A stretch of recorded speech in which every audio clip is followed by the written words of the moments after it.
എല്ലാവർക്കും നമസ്കാരം. EWS അഥവാ ഇക്കണോമിക്കലി വീക്കർ സെക്ഷൻ സംവരണമാണ് ഇന്നത്തെ ചർച്ചാ വിഷയം. ഇന്ത്യയിലെ സമൂഹത്തിലെ അൺറിസർവ്ഡ് വിഭാഗത്തിൽപ്പെടുന്ന സാമ്പത്തികമായി ദുർബലരായ ആളുകൾക്ക് ലഭ്യമാകുന്നു സംവരണമാണിത്. സംവരണത്തിന്റെ ആനുകൂല്യങ്ങൾ ഇതിനകം ലഭ്യമാകുന്ന ST, SC, OBC എന്നീ ജാതി വിഭാഗങ്ങളിൽ പെടാത്ത ആളുകളാണ് ഈ വിഭാഗത്തിൽപ്പെടുന്ന സംവരണത്തിന്റെ ആനുകൂല്യങ്ങൾ ലഭ്യമാകുന്നത്. എന്നാൽ ന്യൂനപക്ഷങ്ങൾക്ക് ആശ്വാസ വാർത്തയാവുകയാണ് ഇപ്പോൾ EWS മാനദണ്ഡങ്ങളിൽ കേരള സർക്കാർ മാറ്റങ്ങൾ വരുത്തിയിരിക്കുന്നു.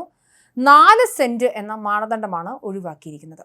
കേന്ദ്ര സർക്കാരിനും സംസ്ഥാന സർക്കാരിനും EWS മാനദണ്ഡങ്ങളിൽ വ്യത്യസ്തമായ അഭിപ്രായങ്ങളും മാനദണ്ഡങ്ങളുമായിരുന്നു. അതുകൊണ്ട് തന്നെ കാലാകാലങ്ങളായി ഈ ആനുകൂല്യങ്ങൾ ലഭ്യമാകേണ്ട നിരവധി യുവജനങ്ങൾക്ക് ഈ സംവരണ ആനുകൂല്യങ്ങൾ ലഭ്യമായിരുന്നില്ല എന്ന പരാതി ആദ്യഘട്ടം മുതൽ ഒഴിവാക്കിയിരുന്നു. എന്തൊക്കെയാണ് ഇതിന്റെ മാനദണ്ഡങ്ങൾ എന്ന് നമുക്കൊന്ന് പരിശോധിക്കാം. കേന്ദ്ര സർക്കാരിന്റെ EWS സർട്ടിഫിക്കറ്റ് ലഭിക്കാൻ 4 മാനദണ്ഡങ്ങളാണ് പ്രധാനമായുള്ളത്. കുടുംബത്തിന്റെ ആകെ വാർഷിക വരുമാനം 8 ലക്ഷം രൂപ വരെയാകണം, കൃഷിഭൂമി 5 ഏക്കർ വരെയാകണം, വീട് 1000 ചതുരശ്ര അടി വരെയാകണം, റെസിഡൻഷ്യൽ പ്ലോട്ട് പഞ്ചായത്തുകളിൽ 4.13 സെന്റ് വരെയാവണം, മുനിസിപ്പാലിറ്റികളിൽ 2.1 സെന്റ് വരെ എന്നിവയാണ് മാനദണ്ഡങ്ങൾ. അതായത് ഒരു കുടുംബത്തിന് അത് അപേക്ഷിക്കുന്ന വ്യക്തി, അദ്ദേഹത്തിന്റെ ഭാര്യയോ അച്ഛനോ അമ്മയോ ആരായാൽ പോലും കുടുംബാംഗങ്ങൾ ആർക്കും തന്നെ ഈ പറഞ്ഞിട്ടുള്ള മാനദണ്ഡങ്ങൾ അത് ഹനിക്കപ്പെടാൻ പാടില്ല എന്നതും പ്രത്യേകമായി ശ്രദ്ധിക്കേണ്ട ഒരു കാര്യമാണ്. ഇനി എന്താണ് വന്നിരിക്കുന്ന മാറ്റങ്ങളെന്ന് പരിശോധിക്കേണ്ടതുണ്ട്. ഈ പുതിയ ഉത്തരവ് പ്രകാരം 5 ഏക്കർ വരെ ഭൂമിയും 8 ലക്ഷം വരെ വാർഷിക വരുമാനവും 1000 സ്ക്വയർ ഫീറ്റ് വരെ വീടുമുള്ളവർക്ക് ഇനി മുതൽ EWS സംവരണ പദ്ധതിയിൽ അപേക്ഷിക്കാൻ സാധിക്കും എന്നുള്ളതാണ് ഏറ്റവും പുതിയ മാനദണ്ഡം, അല്ലെങ്കിൽ ഏറ്റവും പുതുക്കിയ മാനദണ്ഡം എന്ന് പറയുന്നത്. നേരത്തെ ഇത്തരത്തിലുള്ള അവസ്ഥയിൽ ഉണ്ടായിരുന്ന ആളുകൾ, അതായത് 95% ആളുകൾക്കും ഈ പറഞ്ഞിട്ടുണ്ടായിരുന്നു 4 സെന്റ് അടക്കമുള്ള വിഷയങ്ങളുമായി ബന്ധപ്പെട്ടിട്ട് ഇവർക്കുള്ള ആനുകൂല്യങ്ങൾ നിഷേധിക്കപ്പെടുന്ന അവസ്ഥയുണ്ടായിരുന്നു. എന്നാൽ ഒഴിവാക്കപ്പെട്ട ആളുകൾക്ക് ഈ പുതുക്കിയ മാനദണ്ഡം മൂലം സംവരണം ലഭ്യമാവുകയും ചെയ്യും. ഇതിൽ ഏറ്റവും പ്രധാനമായും നമ്മൾ ശ്രദ്ധിക്കേണ്ടിയിരുന്നത് ഈ കൃഷിഭൂമിയും ഹൗസ് പ്ലോട്ടും തമ്മിലുള്ള വ്യത്യാസങ്ങളായിരുന്നു. അതിൻ്റെ വിശദമായ കാര്യങ്ങൾ ഇങ്ങനെയാണ്. മുമ്പ് ഈ മാനദണ്ഡങ്ങളൊക്കെ കൂടാതെ തന്നെ വീടിരിക്കുന്ന ഭൂമി അത് നിർണ്ണയിക്കുന്ന ഘടകത്തിന് പ്രധാനപ്പെട്ടമായ ഒരു കാര്യമുണ്ട്. ഒന്ന്, പഞ്ചായത്തിന്റെ പ്രദേശങ്ങളിൽ 4.13 സെന്റും മുനിസിപ്പാലിറ്റി അല്ലെങ്കിൽ കോർപ്പറേഷൻ പരിധിയിൽ 2.06 സെന്റിലും കൂടാൻ പാടില്ല ഹൗസ് പ്ലോട്ടുകൾ എന്നതായിരുന്നു പ്രധാനപ്പെട്ട ഒരു കാര്യമായി ഉണ്ടായിരുന്നത്. എന്നാൽ ഇത് പ്രധാനമായും കേന്ദ്ര സർക്കാരിന്റെ ഈ മാനദണ്ഡങ്ങളുടെ ഒരു പ്രധാന പ്രശ്നം, ഉത്തരേന്ത്യയിലെ സാഹചര്യങ്ങൾ നോക്കിയാണ് പല ഘട്ടങ്ങളിലും ഇത്തരത്തിലുള്ള മാനദണ്ഡങ്ങൾ നിശ്ചയിച്ചിരുന്നത്. എന്നാൽ കേരളത്തിലെ അവസ്ഥ വ്യത്യാസമാണ്. ഉത്തരേന്ത്യയിലൊക്കെ ആളുകൾ ഏതെങ്കിലും ഒരു പ്രദേശത്ത് താമസിക്കുകയും അവരുടെ ഈ കൃഷിഭൂമി എന്ന് പറയുന്നത് ദൂരെ മാറിയുമായിരിക്കും. അതുകൊണ്ട് തന്നെ ഹൗസ് പ്ലോട്ടും ഈ കൃഷിഭൂമിയും വ്യത്യസ്തമായിട്ട് ഇവർക്ക് കാണിക്കാൻ സാധിക്കും. എന്നാൽ കേരളത്തിൽ അങ്ങനെയല്ല. അവർ കൃഷിഭൂമിയുടെ ഏതെങ്കിലും ഒരു പ്രദേശത്ത് തന്നെയായിരിക്കും അവരുടെ വീട് ഉണ്ടാവുക. ആ വീടിനോട് ചേർന്നുള്ള മറ്റ് പ്രദേശങ്ങളിൽ അവർ കൃഷി ചെയ്യുന്ന ഒരു രീതിയാണ് ഉള്ളത്.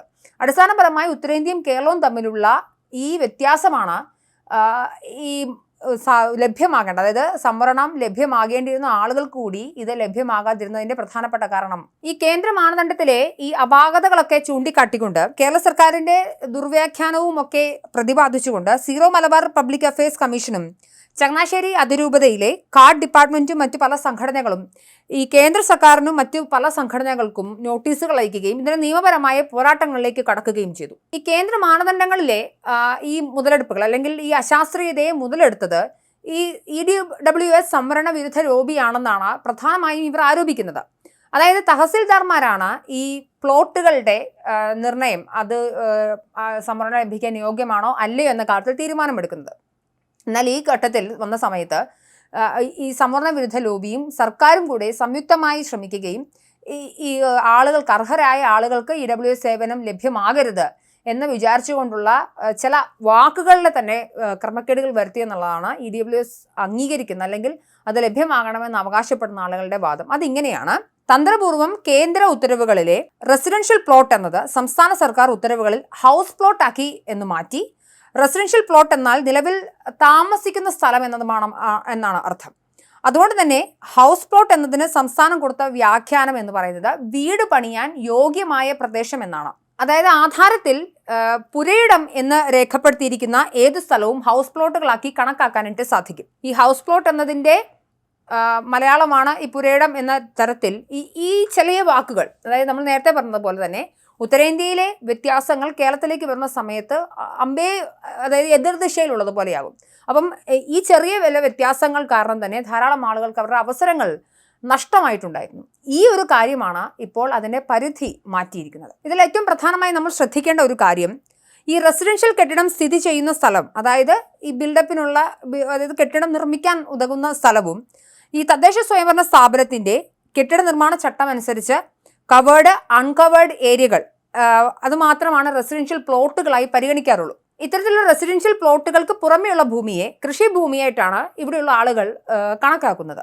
ഈ ഒരു വർഗീകരണം ഈ സംവരണത്തിന് മാത്രമാണ് ബാധകമായിരിക്കുന്നത്. അതുകൊണ്ട് തന്നെ ഒരു വ്യക്തി കൃഷിഭൂമിയിൽ അവർക്ക് ഇഷ്ടമുള്ള തരത്തിൽ വീടുകൾ വെക്കുന്ന അവസരത്തിൽ, കൃഷിഭൂമിയിൽ ചേർന്ന് അവർക്ക് വീട് വെക്കുന്ന അവസരത്തിൽ ഇത് ഹൗസ് പ്ലോട്ടായാണോ അതോ കൃഷിഭൂമിയായാണോ കൺസിഡർ ചെയ്യേണ്ട എന്നൊരു ചോദ്യം, ഒരു ആശങ്കയും ഈ EWS മാനദണ്ഡത്തിന് ഒരു പ്രധാനപ്പെട്ട പോരായ്മയായി നിലനിന്നിട്ടുണ്ടായിരുന്നു. പുതുക്കിയ ഉത്തരവിൽ പറയുന്നത് ഇങ്ങനെയാണ്: മേൽ വിവരിച്ച സാഹചര്യത്തിൽ EWS ആവശ്യങ്ങൾക്ക് ഭൂവിസ്തൃതി കണക്കാക്കുമ്പോൾ കേരള മുനിസിപ്പാലിറ്റി ബിൽഡിംഗ്സ് റൂളിലെ 2019 ചട്ടം 26 താഴെ 4-ാം നമ്പർ പട്ടികയിലും കേരള പഞ്ചായത്ത് ബിൽഡിംഗ്സ് റൂൾ 2019 ചട്ടം 26 താഴെ 4-ാം നമ്പർ പട്ടികയിലും പറഞ്ഞിട്ടുള്ള വിസ്തൃതിയിലുള്ള കെട്ടിടങ്ങൾക്ക് നിഷ്കർഷിച്ചിട്ടുള്ള സെറ്റ് ബാക്ക് ഏരിയ കണക്കാക്കിയ ശേഷം അതും ബിൽഡപ്പ് ഏരിയയും കവേർഡ് ഏരിയയും ചേർന്നുള്ള ഭാഗം ഒഴിച്ച് ബാക്കി ഭൂമി കൃഷിഭൂമിയെ കണക്കാക്കാവുന്നതാണെന്നാണ് ഉത്തരവാകുന്നു. അതായത് ഈ ഉത്തരവനുസരിച്ച് 1000 സ്ക്വയർ ഫീറ്റ് അതിൽ താഴെയുള്ള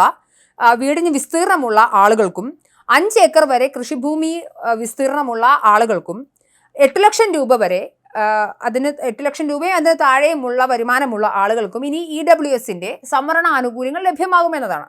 എന്തായാലും ധാരാളം ജോലി സാധ്യതകൾ കൂടിയുള്ളൊരു കാര്യമാണ്. അതായത് കേന്ദ്ര സർക്കാർ, സംസ്ഥാന സർക്കാരിൽ ഒക്കെ തന്നെയും ധാരാളം സംവരണം ലഭ്യമാകാനുള്ള സാധ്യതകൾ EWS അംഗീകരിക്കുന്ന അല്ലെങ്കിൽ ആ സർട്ടിഫിക്കറ്റ് ഉള്ള ആളുകൾക്ക് ലഭിക്കാറുണ്ട്. പല കാര്യങ്ങളിലും ഇത്തരത്തിലുള്ള ചെറിയ ചെറിയ മാനദണ്ഡങ്ങൾ പോലെ കാരണം ഈ അശാസ്ത്രീയമായ കാരണങ്ങൾ കൊണ്ട് തന്നെ പലർക്കും ഇത് നിഷേധിക്കപ്പെടുന്ന സാഹചര്യം ഉണ്ടായിരുന്നു.